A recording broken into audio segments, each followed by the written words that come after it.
dan Raja dalam hidup kami. Kami mengucap syukur, sama-sama katakan amin. Silakan duduk kembali. Shalom. Ayo sama-sama Bapak Ibu, suaranya yang kenceng. Orang-orang yang hidupnya berkemenangan. Shalom. Oke, terima kasih. Puji Tuhan, ibadah kita ibadah terakhir. Dan luar biasanya Tuhan tuh memang benar-benar dahsyat Bapak Ibu. Dari ibadah pertama sampai ibadah ini ibadah keberapa ya? 9. Dahsyatnya Tuhan memang luar biasa. Saya dari Jakarta, kemarin sore saya ke sini jam 18.05 pesawat on time. Sampai tiba di sini 19.35-an. Semua sampai hotel, sampai pelayanan ini terakhir, kekuatan Tuhan tuh terlihat nyata, saudara. Saya nggak berasa capek, cuman modal es teh manis 2. Jadi buat teman-teman yang punya gereja, punya persekutuan doa, untuk ngundang Mongol nggak perlu kamar tipe deluxe. Presiden junior suite nggak usah. Hotel 300.000 pun gua jabanin. Nggak ada hotel pun tetap gua jabanin. Ngundang Mongol pakai duit mau bayar berapa? Jangan jadi beban buat gereja. Berapa Pak Mongol? Oh 50 juta, darah Yesus. Nggak jadi. Jangan sampai gereja gade surat gereja, tanah gereja untuk ngundang seorang artis. Jadi kalau ngundang Mongol tuh paling simple. Yang penting Pak tiketnya udah dikirim ya Pak, kode bookingnya. Pak nanti kalau sudah di bandara tolong difoto ya. Jadi saya nggak pernah ribet ngadepin hidup saya. Pandemi boleh ada. Apakah dengan ribet kita selamat dari pandemi? Belum tentu. Karena corona ini kadang orang sehat sama orang corona nggak kelihatan, coy. Nanti kelihatan di mana? Ngaku. Oleh sebab itu kalau kena corona butuhnya kejujuran. Jadi jangan ribet, coy. Ngadepin hidup kalau ribet mau jadi apa? Maju salah, mundur salah. Akhirnya ngetem di situ. Jadi sampai hari ini saya sudah berusia 43 tahun. Melewati fase kurang lebih 30 tahun lebih, 20 tahun lebih, 30. Saya ada 30 tahun, 10 tahunnya saya jadi artis, berarti pas 40 tahun. 43 tahun saudara. Bercita-cita jadi artis, enggak nyampe di muka. Syarat jadi artis harus punya muka yang cakep. Kalau yang jelek ya itu lagi yang main. Syarat jadi artis ceweknya harus cantik. Nah gue dua-duanya nggak nyampe bos. Saya ya kalau masuk TV ya sekali bersiaran buzzer 86. Penggerebekan bandar narkoba. Oh cocok sama muka coy. Atau tukang hipnotis telah menghipnotis massa sebanyak 11 orang. Nah, itu pasti cocok sama muka Mongol. Cuman kalau Tuhan buat saya harus melebihi dari hal tersebut, kenapa tidak? Bukannya Tuhan dahsyat, amin? Lah buktinya artis dari Manado banyak, tapi tetap yang famous juga Mongol nggak kurang famous. Ngetop banget coy. Cuman kemarin Pastor Michael bikin flyernya. Pelayan firman, evangelis Mongol stres. Ada yang komen, fam dari mana ini stres? Fam itu marga. Ya gue bilang, lupa ngasih tahu Pastor Michael, ganti evangelis Roni Immanuel. Kelihatan hamba Tuhan kalau Mongol stres, ntar dikirain orang gila yang sembuh. Terus saya harus mau gimana? Ya santai, solusikan tinggal hubungi pastor ganti dong. Sama juga dengan hidup. Solusinya di saat kita mengalami masalah berat, mengalami masalah yang kita nggak bisa mampu ngangkat, ada Tuhan Yesus kok yang akan menopang kita. Ada saudara-saudara rohani, ada keluarga yang akan berdiri menopang kita. Sama dengan Mongol kena corona, saudara-saudara siap berdiri untuk menolong Mongol. Tuhan menolong di mana? Di saat kita berseru, Tuhan aku udah gak kuat, aku nyerah. Tuhan turun tangan tepat pada waktunya. Dengan modal 200.000 bayar dokter, 178.000 bayar obat, sembuh. Gak harus suntik 200 juta vitamin C. Kenapa? Karena gak pernah ribet coy. Jadi dalam hidup tuh santai aja. Amin. Mau main film sok atuh mah, yang penting ada hepengnya. Karena di film kan dibilang bahasa Bataknya hepeng mengatur negaraon. Kalau nggak ada duit juga serba salah. Senyum-senyum nggak jelas di rumah. Pokoknya kalau lihat di rumah ada orang senyum-senyum nggak jelas, nah itu kayaknya nggak ada duit. Kalau kita orang dalam Tuhan, senyum sukacita, ada duit nggak ada duit tetap santai, betul? Betul, saya nggak ada job, stand up nggak ada stand up, nggak ada main film karena bioskop nggak buka, film juga kru dibatasi. Terus mau stres? Dia nyantai aja coy, ya kan? Cuman saya sempat bercanda kalau sampai bulan Desember nggak ada solusi, gua ngepet bro. Karena ngepet itu adalah kegiatan yang minim pembiayaan, ya kan? Itu cuman modal lilin bos. Kan jagain doang. Nah, itu bahaya kalau ketiduran pak. Kasihan yang lagi ngepet di sana kebukin masa. Jadi mah nyantai. Kenapa santai? Karena saya ikut firman Tuhan. Hidup ini tuh jangan dipikirin, hidup ini tuh dijalani. Coba buka Roma 12 ayatnya yang ketiga. Coba buka Roma 12 ayatnya yang ketiga. Kita baca sama-sama.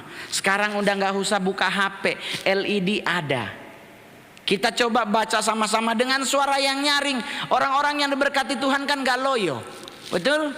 Orang-orang yang diberkati Tuhan, orang-orang yang disertai Tuhan harus semangat. Pak, saya dari jam 9 ya kok ya, jam 10, ini jam 8 kita udah ibadah. Sampai sekarang coy, istirahat cuman sejam, dijemput lagi. Modal es teh manis di belakang nyantai. Artis yang paling santai Mongol, nggak minta ruangan, di mana aja deblok duduk di situ. Yang penting kalau minta foto bersama, lu pakai masker, gua nggak apa-apa. Tapi kalau dua-dua nggak pakai masker, jaga jarak say. Itu santai. Coba buka Roma 12 ayatnya yang ketiga. Suara yang nyaring 1, 2, 3. Berdasarkan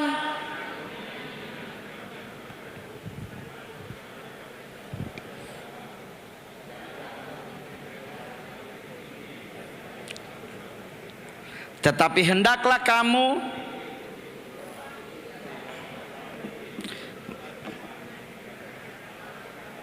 masing-masing.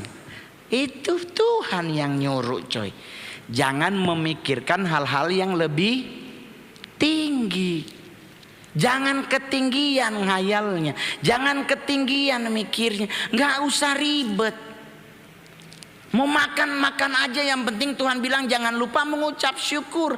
Masalah mau beras putih ke, mau beras merah ke, mau beras hitam ke, tetap lebih enak nasi kuning. Iya dong. Kalau beras putih jadi nasi putih, beras merah jadi beras merah jadi nasi merah. Itu beras hitam jadi nasi hitam. Lebih enak yang mana? Nasi kuning, lengkap dia bro. Udah ada oreknya, ada bakwannya, ada ayam sepotong, ada telurnya. Santai. Mau meninggal nggak usah nunggu nasi putih. Meninggal itu hukumnya, itu haknya Tuhan. Sukses hidupnya kita karena Tuhan. Terus kita yang jalan. Saya jadi stand up komedian belajar pak. Saya belajar di Jakarta Comedy Cafe, ke Bobber Cafe di Bandung, di Bogor, di O Cafe, belajar. Seminggu sekali ke 3 daerah untuk bisa menjadi seorang stand up komedian. Terus saya jadi stand up komedian termahal, ya wajar coy. Udah bayar harga. Tampil depan presiden pernah, jangankan presiden, di orang mati aja gua jabanin. Yang penting ada honornya. Berat pasti bos. Orang lagi nangis, tahu-tahu kita akan dengarkan stand up komedi dari Mongol. Pucat pasti bos. Gak mungkin merubah orang yang dari suruh ketawa. Cuman orang lain kenapa santai? Ya istrinya ngomong, tolong hibur nanti oma transfer. Ya depan gue bos. Kenapa kok Mongol berani? Yang meninggal anggota DPR RI. Otomatis gak mungkin 2 juta. Karena dia meninggalnya di rumah duka Gatot Subroto VVIP. Iya kan? Kalaupun saya dibayar honornya, gak mungkin OTT. Karena waktu itu belum ada KPK. Selesai stand up, terima kasih, datang istrinya, Mas Mongol makasih ya udah menghibur. Aduh mama tuh ketawanya gak berhenti loh Kak Mongol, pada dari kemarin dia sedih banget. Ini buktinya udah ditransfer 40 juta. Cuman 15 menit. Lah saya hari ini berapa kali ibadah? Kalau mau dihitung menit, Pak pulang dengan langsung ngetem dulu di sini ke toko perhiasan di TP. Saya kalau ke Surabaya selalu ke situ coy. Ya 10 gram lah harus ada lah ya kan. Jadi nyantai. Saya sampai ngomong ke istrinya, jangankan di sini, di kubur juga gua ikut. Di 40 juta bro. Akhirnya saya memang ikut ke kuburan. Saya yang di mobil ambulans. Duduk di mobil ambulans sama jenazah tuh Mongol. Sampai di lokasi pemakaman, orang di pemakaman bingung. Langsung pada ngomong, Pak, Mas Mongol turut berduka cita ya atas meninggal ayahnya. Bukan bapak gue, bukan anaknya no di mobil Alphard. Gua mah karena dibayar gua jabanin, mau duduk sama jenazah gue, yang penting masuk 40. Jadi saya nggak mau ribet bapak ibu. Hidup bawah santai, hidup nikmati. Karena Tuhan yang suruh. Jangan mikir yang lebih tinggi daripada yang kita pikirkan.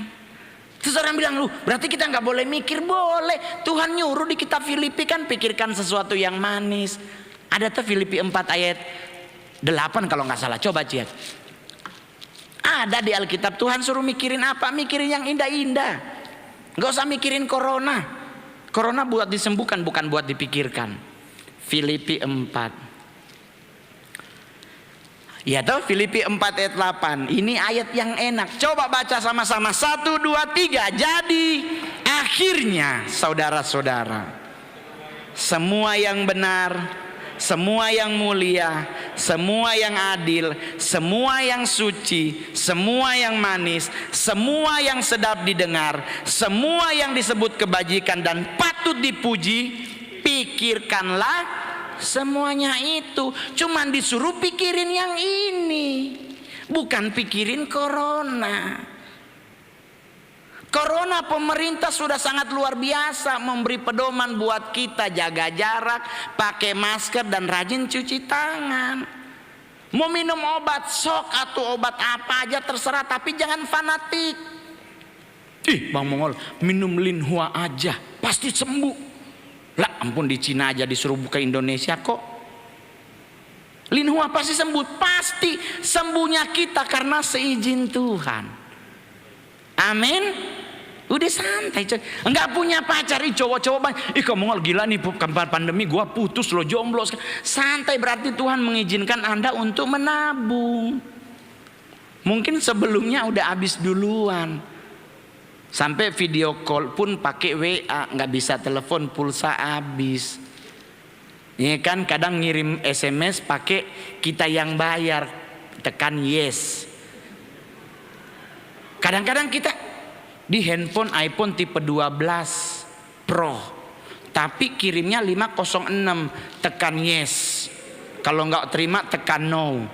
Lah handphone udah puluhan juta tapi ngirim beginian, mau ribet? Santai aja coy. Kalau pengen dibaca ya tekan yes, kalau enggak ya enggak usah. Hidup ribet Pak. Bagaimana caranya saya hidupnya nyantai? Mobile Legend solusinya salah satunya. Pak, pagi bangun doa, toh minum vitamin C obat jantung. Saya nggak sakit jantung, cuman harus minum obat itu. Terus begini, udah selesai. Masuk WA, Messenger Facebook. Mabar yuk kak, yuk. Udah selesai. Kenapa jadi ribet harus mikir? Nggak bisa, kayaknya pulsa gua habis. Ya udah resiko, main game pasti kuotanya habis. Lu kalau nggak kuota habis, main petak umpet serombongan. Nggak mau habis pulsa lu sampai Tuhan datang. Buat yang gemuk, nggak usah ribet. Terus yang kiri kanan jangan ngebisikin, hati-hati loh bro, kalau makin gemuk takutnya nanti serangan jantung, diabetes. Dan udah, hidup mati manusia ditentukan oleh Tuhannya, bukan oleh makanannya. Dan buat anda yang sispek, jangan pernah mengintimidasi kami dong, yang buncit begini. Dan lagian kita orang buncit ketemu six pack, ngapain sih nahan-nahan perut, sampai pakai nahan napas. Ada temen nih baru pulang nge-gym, ketemu langsung ditarik perutnya. Iya bro, gimana, aman? Iya kita sih ya aman. Gue sih ngebasket doang sih bro. Padahal ini di dalam nih. Ntar dia kalau mau narik napas balik belakangnya ya. Terus gimana bro, gimana? Karena dia takut keluar begini. Hei coy, anda buncit diberkati Tuhan, karena Tuhan yang bilang sebab engkau akan mengembang ke kanan dan ya udah santai aja. Sekarang cewek-cewek nyari cowok buncit bukan six pack, karena menurut penelitian dari 100 cowok six pack 82-nya pasti ngondek. Banyak cowok six pack berdirinya bukannya begini, agak dimajuin dikit, pose begini ya dikit. Jadi nyantai. Nggak punya pacar, nggak usah stres. Khusus kita cowok-cowok, tidur aja itu solusi paling mulia. Karena Hawa diciptakan di saat Adam sedang tidur. Lu tidur berarti jodoh lu belum Tuhan ciptakan, atau mungkin sama orang lain dulu. Disantai-santai coy. Baru yang kedua apa Tuhan bilang? Bertumbuhlah, hiduplah sesuai dengan ukuran imanmu. Nggak usah ribet. Apakah engkau ukurannya cuma segini? Apakah ukurannya segini? Apa aja kuasanya ada di Alkitab, kita buka sama-sama. Ini ibadah terakhir, pastor lewat 15 menit aman? Aman, nambah honor. Hidup tuh dibuat santai. Lu lihat no, seorang dokter jadi hamba Tuhan, berarti dia Lukas baru. Seorang Lukas di Alkitab kan katanya dokter ya. Tapi saya sih nggak percaya. Saya percaya dia tabib bukan dokter. Karena zaman itu belum ada fakultas kedokteran. Belum ada. Zaman Yesus kampus belum jadi. Jadi otomatis kemungkinan besar dia adalah seorang tabib. Tapi kalau dari 12 murid Tuhan Yesus, 70%-nya pekerjaannya adalah nelayan. Tuh, jadi buat anda yang nelayan-nelayan, anda yang tinggal beli ikan, jangan dimarah-marahin, takutnya keturunan Petrus. Syukuri bos, Petrus begitu-begitu adalah murid Tuhan Yesus yang paling luar biasa. Benar dia mengalami masalah, dia tidak mengakui adalah bagian dari timnya Yesus. Tetapi di saat dia berdiam diri kepada Tuhan, dia mengaku dosanya, Tuhan pulihkan, muncul di Kisah Para Rasul 1, 2, 3 dan seterusnya, menjadi seorang rasul yang luar biasa. Beda dengan Yudas, di saat dia melakukan kesalahan bukan duduk diam di hadirat Tuhan, klenong, tahu-tahu ketemu unta bunuh diri. Jadi di saat kita punya masalah jangan jalan, takutnya meleng, kesambet, meninggal megang setrum. Jadi kalau anda punya masalah, duduk diam di hadirat Tuhan, senangkan hati Tuhan. Tuhan akan kasih lihat ini jalan keluarnya. Udah ada dari tadi di sekeliling lu, cuman karena lu lebih fokus di masalah, lu nggak lihat jalan keluarnya. Jadi kita yang menjadi anak-anak Tuhan, fokuslah hidup kita kepada Kristus, maka jalan keluarnya pasti akan kita lihat. Amin. Santai, kita buka sama-sama Alkitab. Iman apa yang paling kecil? Ini paling enak. Saya kebetulan matanya silinder ya, yang minus otaknya. Jadi kadang di atas, kadang dipakai, karena biar kalau seandainya gimana-gimana nggak kejauhan khotbahnya, ya kan? Kita buka di kitab, tunggu. Mongol nulis ini waktu di bandara, di pesawat, ada buktinya di hotel. Udah acak kadut karena pesawatnya begini-begini. Terus malamnya saya juga nulis, terus main game. Kita buka Markus 4 ayat 40. Markus 4 ayat 40. Sama-sama kita baca 1, 2, 3. Lalu ia berkata kepada mereka, mengapa begitu takut? Mengapa kamu begitu takut? Mengapa kamu tidak percaya? Ini kasusnya angin ribut diredakan. Ada kata tidak percaya. Bahasa Inggrisnya coba di King James. Ada kalimat no faith. Otonya artinya tidak punya iman. Kurang percaya. Petrus kurang percaya tapi dia jalan di atas air. Betul? Betul? Ya toh, dia berjalan toh, dia jalan toh di atas air. Enggak keluar dari perahu langsung tenggelam toh, tidak toh. Dia sempat ke arah Tuhan Yesus. Di saat angin dia meleng kiri kanan, baru dia tenggelam. Tapi ingat baik-baik, Yesus maju menangkap Petrus. Jadi di saat kita mengalami masalah, di saat kita sudah mau jatuh dalam dosa, Tuhan pasti akan menolong hidup kita. Amin. Asalkan kita berserah, asalkan kita yakin juru selamat kita itu Yesus Kristus. Ya toh, jangan aduh kayaknya gimana ya Kak Mongol. Akhirnya pergilah ke dukun ini itu. Saya juga digosipin pakai susuk loh bos. Bayangkan saya sejujurnya kan ada Ernest, ada Radit, ada Panji, ada Kang Mosidik. Mereka adalah komik-komik senior. Tapi kenapa Mongol melejit kasarnya tuh? Pasti dia pakai susuk tuh. Karena ada yang bilang dia ke Sukabumi masang susuk sama ke Kuningan. Itu susuknya sampai 4 karat. Coy, gue orang Manado, menyanam berlian di muka, penting gue jadiin cincin. Jadi setiap kali ketemu shalom. 4 karat loh bos. Kalau dia potongan kecil-kecil, sejari 2 boleh jadi cincin. Ngapain ditanam di muka? Mending dijual, dibeli, duitnya dipakai buat operasi di Korea biar ganteng kayak Lee Min Ho. Saya kan jeleknya cuman di hidung bos. Muka kan udah kelihatan Mongolian people. Ya tuh, hidung tarik, taruh tulang di sini, cakep. Itu juga alasannya kenapa kacamatanya di atas. Karena pesek suka turun. Jadi kayak Babaliong Hayalu beli apa? Jadi nyantai. Ukuran yang kurang percaya di mana? Bukti orang yang kurang percaya, kekhawatiran menguasai hidupnya, tetap yakin Tuhan pasti tolong. Ingat di kasus tersebut, mereka lagi sibuk, aduh gini. Dibanguninlah Tuhan. Apa yang Yesus lakukan? Dia bilang diam, tenanglah. Baru dia nanya, kenapa kalian begitu takut? Kenapa kalian tidak percaya? Jadi otomatis percayalah. Di waktu yang tepat pasti Tuhan akan menolong hidup kita. Amin. Kedua, ini gue beli handphone sampai sekarang bagaimana caranya nyetel ini handphone, jangan per 1 menit mati, 1 menit mati. Mongol jujur aja gaptek Bapak Ibu. Saya beli laptop yang HP limited edition. Katanya sih cuma 150 di dunia. Sampai sekarang ada di kamar, makainya kayaknya 3 bulan sekali. Mumet bos. Saya soalnya orang Manado tapi dari suku Sanger. Otomatis sampai sekarang pun di daerah saya di Sanger di Kecamatan Tamako masih nggak ada sinyal. Kalaupun ada sinyal HP semuanya di satu tempat di bawah pohon kelapa. Pindah hilang SOS. Jadi kalau telepon-teleponan kadang 18 orangnya di mana ngana. Sebelah nanya apa. Karena suara orang sebelah yang masuk ke handphone kita. Mau mengeluh nggak usah saya. Di daerah saya isi acara di Sanger, ada ibu-ibu minta foto.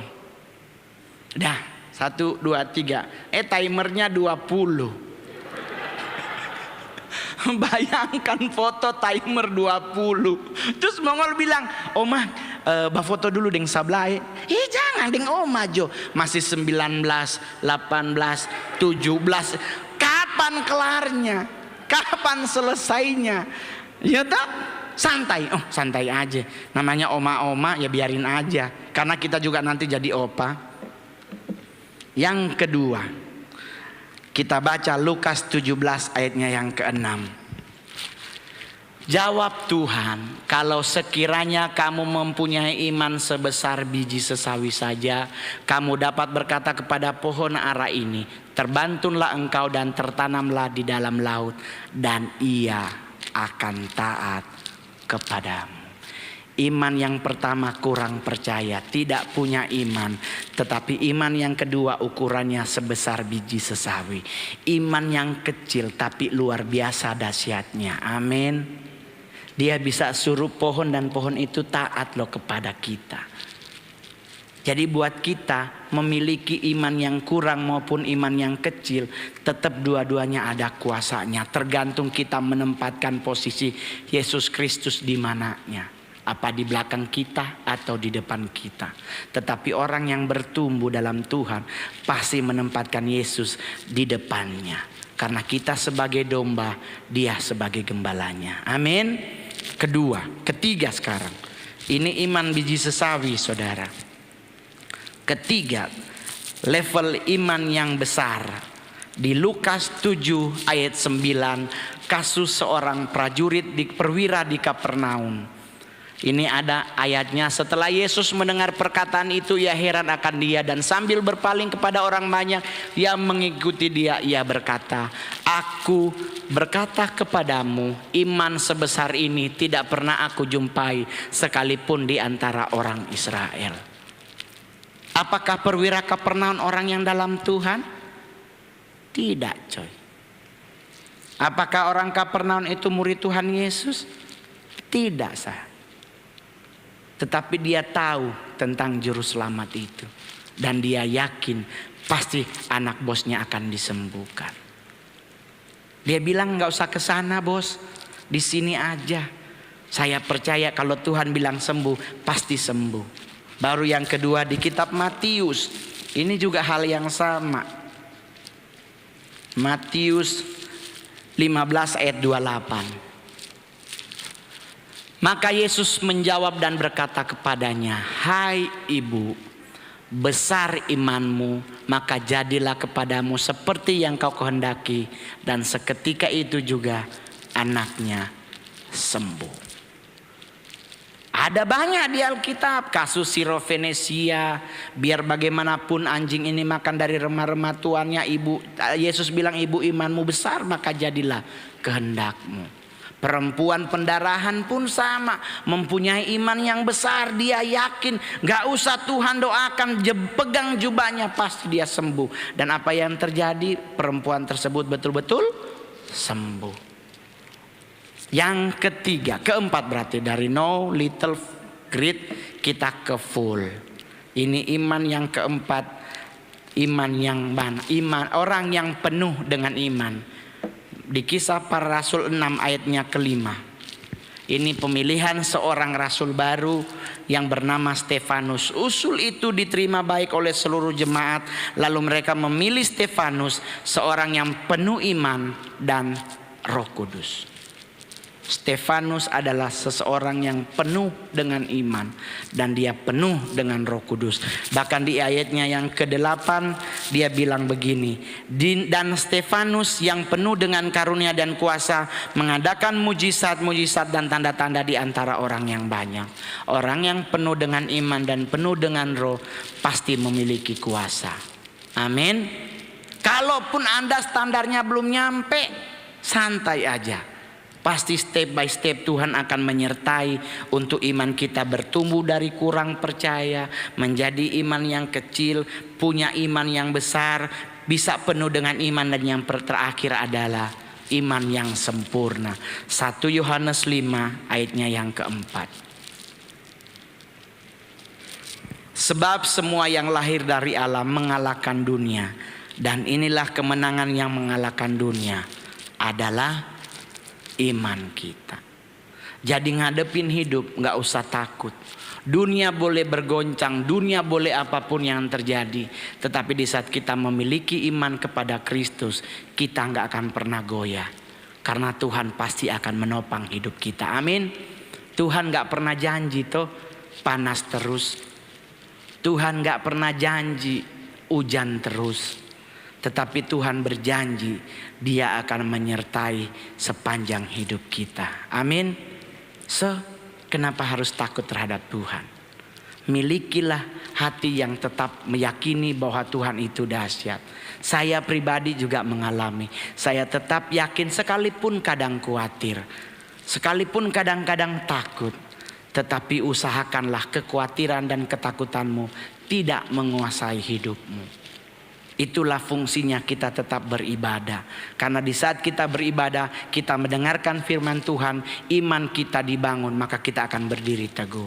Itulah butuhnya gereja. Itulah butuhnya di mana Anda bertumbuh. Itulah butuhnya Anda punya kakak rohani, punya orang tua rohani, punya gembala rohani. Jadi di saat Anda mengalami sebuah goncangan, Anda akan tetap berdiri karena Anda yakin Tuhan pasti akan menolong. Amin.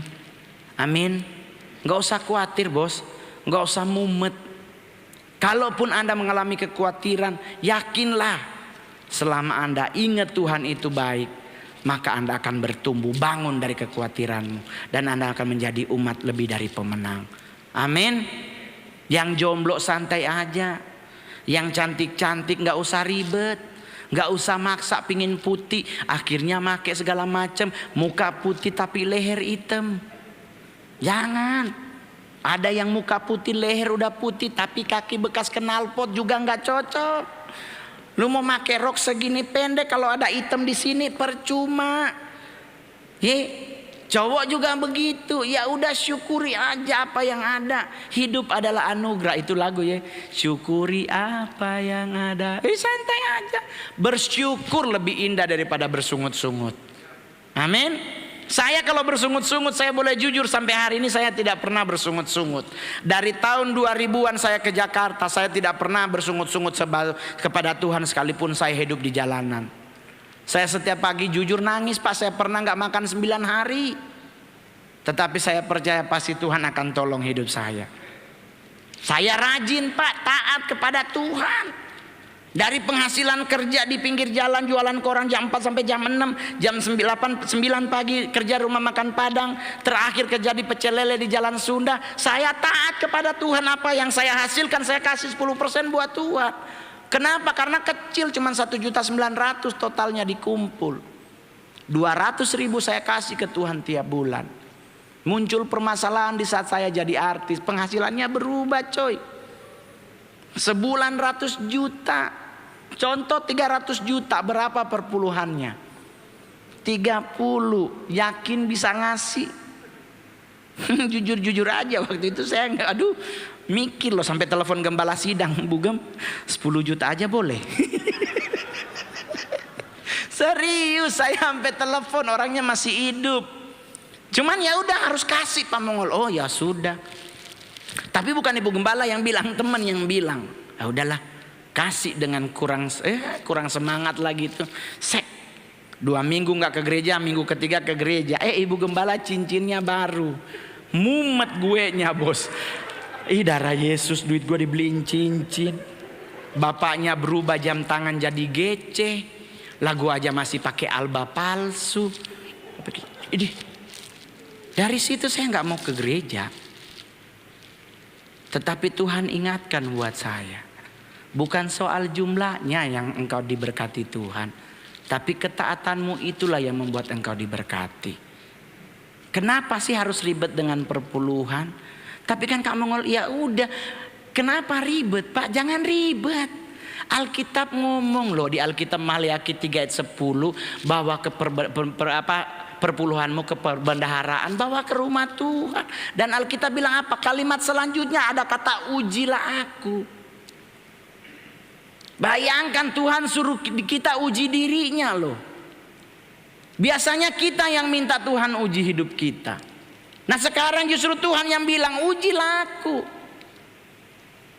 Masalah Anda mau ngasih besar atau tidak, santai Pak. Yang penting lakukan apa yang Tuhan suruh. Biar gak ribet, kasih setiap kali dapat. Itu strateginya Mongol. Karena kalau gua kumpul ngasihnya sebulan, itu mumet Pak. Berasa langsung nyari gereja yang gak ngomong perpuluhan. Tapi di saat saya kemarin acara Rancamaya, saya dapat bayaran 25 juta. Pas acara pembayaran lunas, langsung saya transfer ke gereja 2,5 juta. Bugem perpuluhan saya masuk ya. Kenapa saya nggak stres? Karena masih megang 22,5 juta. Coba kalau duitnya habis tapi kita harus ngasih. Mumet itu Pak. Jadi ingat, ketaatanmu itulah yang membuat engkau diberkati. Jadi nggak usah stres. Ngadepin apapun boleh. Ada masalah apapun boleh. Tetapi di saat kita duduk diam di hadirat Tuhan, di saat kita bertekun dalam doa, di saat kita rajin baca firman, pertolongan Tuhan tidak pernah terlambat datangnya. Amin. Buat yang jomblo bersyukur. Berarti ada maksud Tuhan Anda jomblo. Buat yang punya masalah, percaya pasti Tuhan akan menolong hidup Anda. Yang penting Anda tetap berpegang teguh kepada pribadi yang luar biasa namanya Yesus Kristus. Amin. Amin. Mau menyenangkan hati Tuhan? Mau? Saya undang bangkit berdiri. Teman-teman pemain musik, yuk kita nyanyi sama-sama. Saya tuh paling seneng banget. Paling seneng banget kalau lagi nyembah Tuhan tuh. Aduh, kayaknya ada masalah gede banget, jadi kayak plong. Ada beban berat yang saya pikul. Di saat di dalam hadirat Tuhan, kayaknya langsung gimana gitu. Indah banget. Karena Tuhan mencari penyembah-penyembah yang benar, yang menyembah Bapa dalam roh dan kebenaran. Ambil sikap hati saudara, berdoa kepada Tuhan, minta Roh Kudus tuntun Anda. Berdamailah dengan Tuhan. Tuhan, ampuni segala dosa dan pelanggaranku. Aku ingin menjadi penyembah-Mu Tuhan. Ajar aku menjadi penyembah yang benar. Dan saya akan percaya, dan kita percaya Mazmur 103 akan terjadi dalam hidup kita. Kita nyanyi sama-sama lagu ini. Mana singersnya? Oh, siap. Kemurahan, amin. Lebih dari hidup,